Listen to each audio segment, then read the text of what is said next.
Chapitre 8. Qu'est-ce qu'un homme? La première partie de cet ouvrage a étudié le monde qui nous entoure et a montré l'existence de l'auteur de la nature.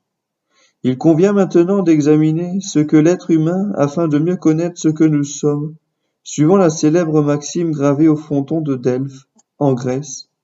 Connais-toi toi-même. L'être humain a un corps matériel, cela est évident. Il a aussi une intelligence. Il pense en utilisant des idées. Étudions plus en avant cet aspect. Qu'est-ce qu'une idée? L'être humain a un corps avec 5 sens qui lui permettent de connaître le monde. Il peut voir, entendre, toucher, sentir, goûter. Par exemple, Paul peut contempler en se promenant dans une forêt les nombreux arbres tous différents. Si en rentrant de sa promenade on lui demande ce qu'il a vu, Paul dira « J'ai vu des arbres ». C'est-à-dire qu'il va attribuer à tous les grands végétaux qu'il a vus le nom d'arbre. On appelle cela une idée ou un concept. C'est l'idée d'arbre. L'idée a écarté toutes les particularités de chaque arbre concret pour ne retenir que celles qui font qu'un arbre est arbre, c'est-à-dire, d'après le dictionnaire, un végétal dont la tige ligneuse se ramifie à partir d'une certaine hauteur au-dessus du sol. Notons qu'il existe des idées plus ou moins précises. Paul aurait pu sélectionner une seule espèce d'arbre parmi celles qu'il a vues et dire « J'ai vu des chênes ». Paul utilise l'idée de chêne qui renvoie à tous les chênes différents qui existent sur la terre. Une idée est abstraite. Ce mot vient du latin abstractus, qui signifie « tire loin d'eux ». Pour reprendre notre exemple, cette idée d'arbre étiré provient des arbres vus par Paul, idée qui est ensuite généralisée à tous les arbres. Une idée abstraite est immatérielle, elle n'est pas de la matière. Quelque chose d'abstrait ne peut pas se toucher, ne peut pas être perçu par les sens. Cela ne se voit pas, ne s'entend pas, ne se touche pas. Une idée d'arbre n'existe pas dans la nature, mais l'idée renvoie à des réalités qui, elles, existent bien. Un arbre, cela existe. À partir de la réalité de la nature perçue par les sens, l'homme arrive à élaborer des idées, puis, avec ces idées, il peut connaître et comprendre en partie cette nature. Il y a des idées renvoyant à des réalités, ayant une individualité propre comme l'arbre, la chaise, le livre, l'homme, Dieu Dieu et des idées renvoyant à des réalités purement abstraites comme la justice, le bonheur, le bien, le mal, le vrai, le faux, la jalousie, etc. L'abstraction permet à l'homme de comprendre le monde dans lequel il vit. Par exemple, l'abstraction permet de faire des découvertes scientifiques ou de démontrer l'existence de Dieu. Les idées peuvent se combiner entre elles et produire de nouvelles idées. Par exemple, l'idée de masse et l'idée de coefficient d'attraction terrestre s'articulent pour donner une nouvelle idée, celle du poids exprimée ainsi. Le poids égale la masse fois le coefficient d'attraction. C'est ce qui explique avec la même masse en kilogrammes, un homme se sent si léger sur la Lune car son poids en newton est différent. L'abstraction permet donc de comprendre le monde. Pour comprendre le monde, pour réfléchir, pour penser, pour parler, il faut passer par l'abstraction. On ne peut pas penser sans les idées, qui sont abstraites, par définition. Si un homme politique y déclare « Il faut plus de justice sociale », c'est une abstraction. Si un mathématicien affirme « Dans un triangle rectangle, le carré de l'hypoténuse est égal à la somme des carrés des deux autres côtés », c'est une abstraction car les notions d'égalité, de somme sont des idées. Ce n'est pas parce qu'une idée est abstraite qu'elle est fausse, qu'elle est chimérique.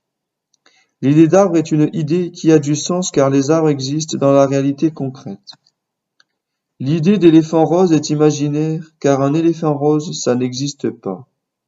Une idée est vraie si elle a du sens dans la réalité, si elle est en adéquation avec la réalité qu'on peut percevoir. Si un mathématicien affirmait, citation, dans un triangle rectangle, Le carré de l'hypoténuse n'est pas égal à la somme des carrés des deux autres côtés. Fin de citation. Ce serait une erreur, car cela ne correspond pas à la réalité. L'abstraction, si elle est bien menée à partir de la réalité, ne s'oppose pas au monde concret, au contraire. L'idée d'arbre fait connaître l'arbre. Le concept est ce par quoi la chose est connue. Les mathématiques et les sciences expérimentales énoncent des lois abstraites qui permettent de comprendre le monde concret. Quelle est la différence entre un homme et un animal? L'animal possède une mémoire et une sensibilité, cela est indéniable. Il n'y a qu'à regarder un chien. Toutefois, ses facultés sont liées au sens et ne sont pas capables de sortir des schémas inscrits dans sa nature. L'animal suit des instincts. Ainsi, l'abeille construit son habitacle, sa ruche, toujours de la même façon. À l'opposé, l'homme est libre de construire comme il l'entend. Ces maisons sont bien différentes les unes des autres. Cette intelligence de l'homme explique que l'homme domine la nature. L'homme domine même des animaux plus forts que lui, plus rapides que lui. Cette intelligence de l'homme explique que seul l'homme parle un vrai langage, complet et élaboré, car le langage est le signe de l'abstraction. En effet, le langage utilise des idées. Ainsi, l'homme est un animal, mais un animal rationnel, c'est-à-dire doué de raison.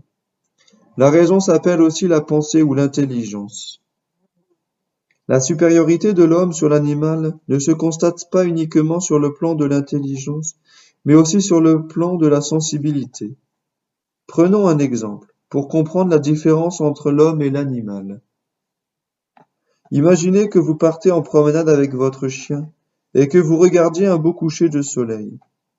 Du haut d'une falaise, vous contemplez le disque rouge et or qui s'enfonce dans la mer et irise la voûte céleste de zébrures orangées. Pendant que vous admirez la beauté de la création, votre chien passe son temps à renifler le sol. On voit la différence entre l'homme et l'animal. L'animal n'est pas sensible à la notion de beauté. L'homme, lui, y est sensible.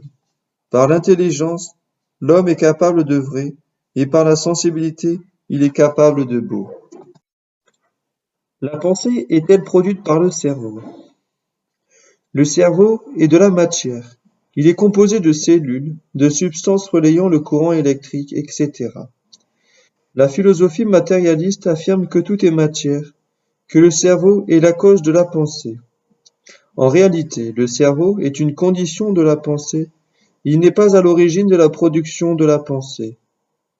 Prenons un exemple pour comprendre que ce n'est pas le cerveau qui produit la pensée. Une vieille dame tombe dans la rue. Un monsieur la redresse. Le monsieur est gentil. Quel est le rôle du corps du monsieur? Les muscles du monsieur ont aidé la dame à se relever. Est-ce que ce sont les muscles qui sont gentils? Est-ce que ce sont les neurones du cerveau du monsieur qui sont gentils et qui l'ont obligé à secourir la dame? Non. L'esprit immatériel de l'homme a décidé de poser librement un acte de gentillesse, et l'homme a commandé ensuite à ses muscles d'agripper le bras de la vieille femme afin de la redresser. Ce choix fait par l'esprit est immatériel.